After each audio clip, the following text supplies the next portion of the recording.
Bitcoin et pollution, est-ce que c'est une vraie fausse polémique? On en parle et surtout on va essayer de trouver les bonnes clés pour comprendre ce débat et nous forger notre propre opinion. Donc avec deux intervenantes aujourd'hui, Claire Balva, cofondatrice de Blockchain Partner qui a rejoint le cabinet d'audit et de conseil KPMG, c'était en mars dernier.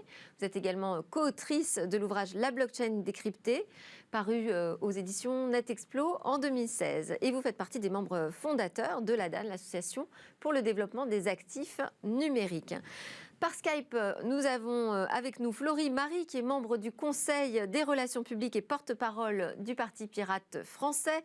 Vous êtes également vice-présidente du Parti pirate européen et en 2019, vous avez mené la liste pirate aux élections européennes. Je voulais juste définir, si je peux, en deux phrases le Parti pirate. C'est un parti qui propose un renouveau démocratique en s'appuyant sur les outils numériques et une manière donc différente de penser la politique sans leader. Alors, on va commencer ensemble, Claire Balva. Déjà, est-ce que selon vous, opposer le Bitcoin à la pollution, c'est une polémique un peu artificielle? Il y a un vrai débat, mais en fait, ce que je constate souvent, c'est que cet argument écologique, qui peut bien sûr être valable, est opposé par des gens qui sont convaincus que Bitcoin est inutile. Et donc, la vraie question pour moi, c'est pas tant est-ce que Bitcoin pollue, parce que finalement tout pollue, même ce plateau, quelque part, nous sommes en train de faire polluer. Émet aussi malheureusement sans doute du dioxyde de carbone. Donc, la vraie question, c'est est-ce que Bitcoin pollue trop par rapport à son utilité. Et donc, la question de la pollution, elle doit aussi se poser par rapport à l'utilité et à la valeur ajoutée que propose Bitcoin pour la société. Alors, Florie Marie, je donnais une petite définition, je ne sais pas si vous la trouvez exacte, du Parti pirate. Je précisais ça pour expliquer que pour vous, justement, le numérique fait partie des nouveaux outils démocratiques intéressants. Est-ce que pour autant, ça fait de vous des défenseurs du Bitcoin? Eh bien non. En fait, on n'en a pas vraiment parlé. Encore une fois, on a une organisation complètement horizontale, donc on doit prendre nos décisions collectivement. Et on n'a pas, finalement, le Bitcoin, c'est une question qu'on n'a pas véritablement intégrée dans notre programme politique. Donc on en parle régulièrement. En fait, quasiment tous les jours, des gens viennent nous voir en nous disant qu'est-ce que c'est votre avis sur le Bitcoin. Et finalement, on n'a pas pris de position exactement politique sur le sujet. Mais je rejoins beaucoup ce que Madame Balza a dit juste à l'instant. La pollution, c'est souvent des personnes qui sont opposées au Bitcoin qui disent que ça pollue, mais c'est un vrai sujet de savoir quelles sont les externalités positives. Donc nous, on est technophile, on n'est pas technobéa. On va pas ouvrir des grands yeux avec des grandes étoiles dans les yeux à chaque fois qu'on voit une nouvelle technologie. On va l'étudier et on va en discuter, on va en débattre et on va voir ce qui est intéressant, ce qui est positif dans cette technologie. Et en l'occurrence, sur le Bitcoin, pour le moment, c'est une vraie question. Alors justement, on va essayer d'avancer dans la compréhension du sujet. Déjà, qu'est-ce qui pollue dans le Bitcoin? Alors, ce qui pollue, c'est ce qu'on appelle le minage. Le minage, en quoi ça consiste? Ça consiste à valider les nouvelles transactions qui sont faites en Bitcoin. La particularité de Bitcoin, c'est que ce n'est pas géré par une institution centralisée, c'est vraiment décentralisé. Donc, c'est des gens, des passionnés, des entrepreneurs, des entreprises qui effectuent ce minage. Tout le monde peut miner? Tout le monde peut miner. En théorie, ça demande un petit investissement au départ parce qu'il faut acheter des machines. Mais donc, le minage, ça consiste à faire tourner des machines pour valider ces nouvelles transactions. Et donc, effectivement, ce minage nécessite la résolution d'équations cryptographiques. On ne va peut-être pas rentrer dans le détail ici. Mais donc, ça consomme nécessairement de l'électricité. Et donc, tous les mineurs... En fait, c'est de la consommation informatique, de la ressource informatique. Exactement. On fait tourner des ordinateurs, en quelque sorte, pour à la fois valider les nouveaux blocs de transactions, mais aussi faire de la création monétaire de Bitcoin qui est programmée à l'avance. Est-ce que ça consomme plus qu'une autre activité informatique? Je ne sais pas, je pense aux data centers... qui font tourner des données pour les entreprises du matin au soir. Le problème, c'est déjà que pour Bitcoin, on sait quelle est la consommation énergétique, mais pour la plupart des entreprises, la consommation énergétique de Facebook, WhatsApp, etc., on ne l'a pas forcément au watt près, donc c'est difficile de comparer. Pour Bitcoin, ce qu'on estime aujourd'hui, c'est que ça consomme entre 0,15 et 0,3% de la consommation électrique mondiale. Donc, ce n'est pas négligeable, mais ce n'est pas non plus énorme, comme certains aimeraient le faire croire. Florie Marie, est-ce que, selon vous, aujourd'hui, le Bitcoin pose quand même clairement un problème environnemental?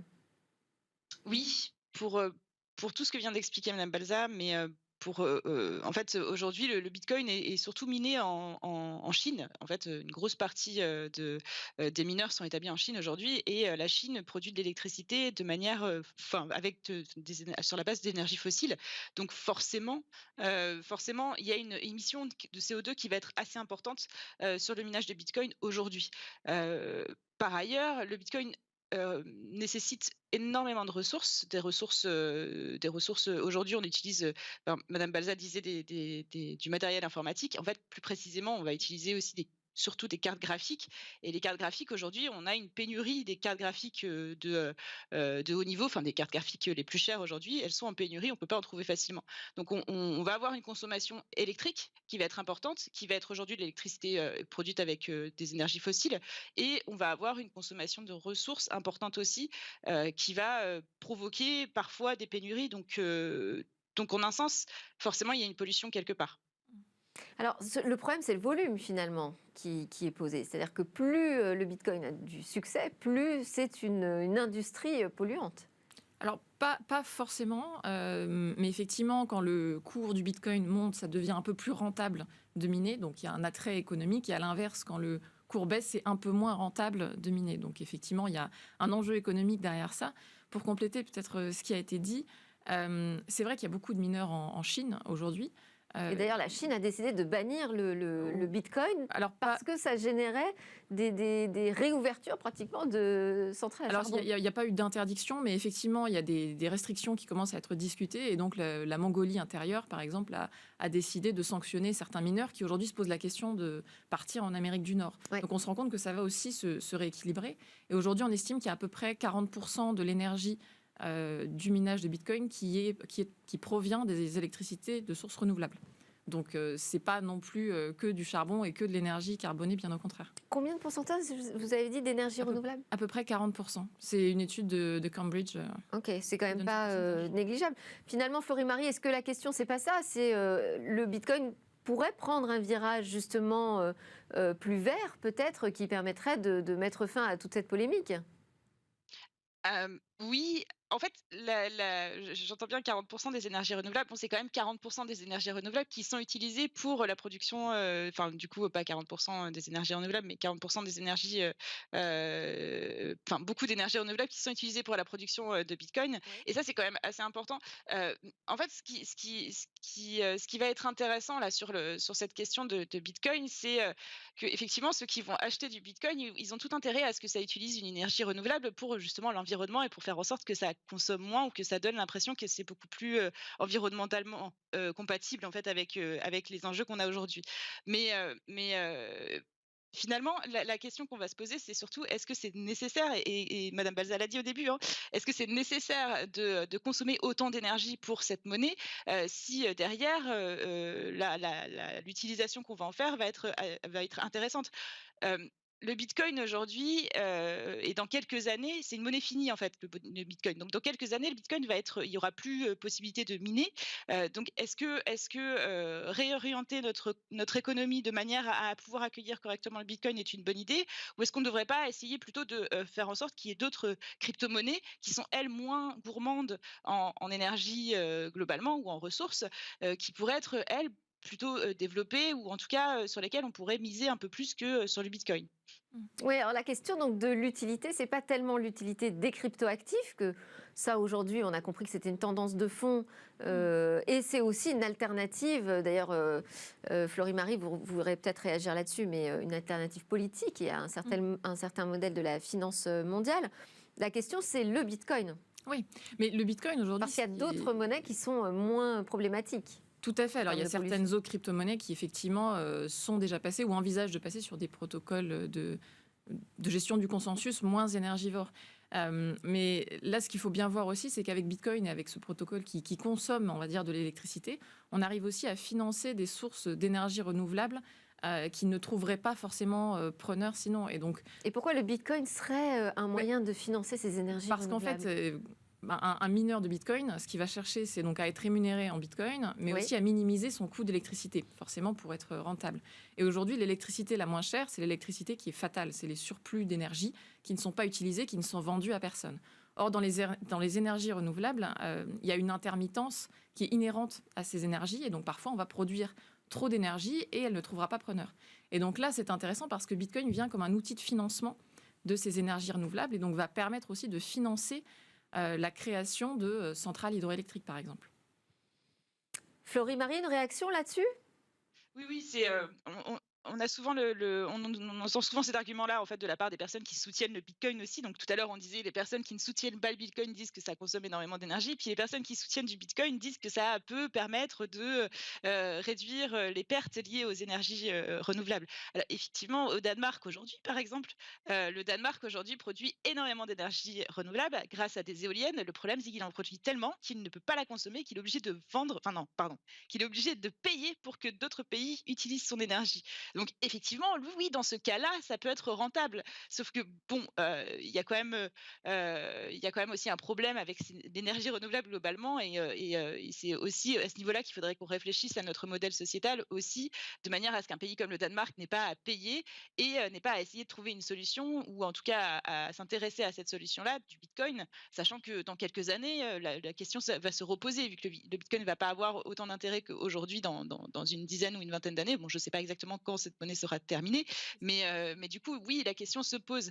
Mais c'est intéressant comme argumentaire, du coup, de dire oui, le renouvelable peut être intéressant pour le Bitcoin, etc., tout en disant que les opposants, enfin, on voit bien qu'il y a quand même, enfin, il faut réfléchir, mais il ne faut pas non plus complètement être béat sur cette possibilité.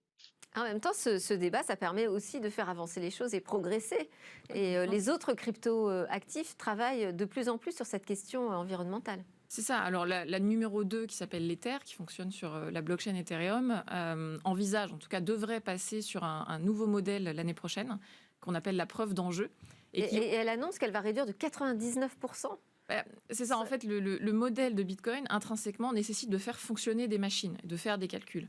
Là, le nouveau modèle qu'on appelle la preuve d'enjeu consiste non pas à faire tourner des machines, mais à placer un certain nombre de crypto-monnaies en séquestre pour avoir le droit de valider des transactions. Donc, il y a forcément un peu d'électricité consommée parce qu'il faut héberger des serveurs, mais on ne va plus faire de calculs. Et donc, forcément, c'est beaucoup moins énergivore.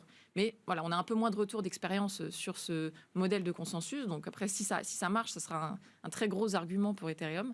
Mais on attend de voir s'il y aura une maturité suffisante. Une réaction aussi sur les déclarations d'Elon Musk, qui fait un peu la pluie et le beau temps là, sur le cours du Bitcoin. Non, alors Elon Musk, je vois qu'il change souvent d'avis. Je n'ai pas de réaction particulière. Je pense qu'il faut plutôt prendre du recul et pas justement trop regarder des réactions très court terme sur des tweets qui sont parfois très ancrés dans des actualités chaudes du moment, mais qui n'illustrent pas la tendance de fond. Ouais, ça fait du buzz, mais bon. Florie-Marie, j'évoquais la question politique, parce qu'aujourd'hui, les cryptoactifs, c'est aussi une question politique, de proposer une autre façon d'envisager un système financier mondial.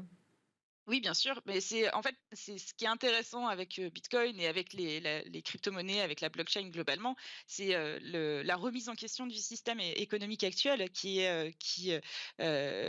aujourd'hui est en train de tomber, hein, notamment à cause d'une pandémie, mais aussi à cause de tout un tas de gestions désastreuses.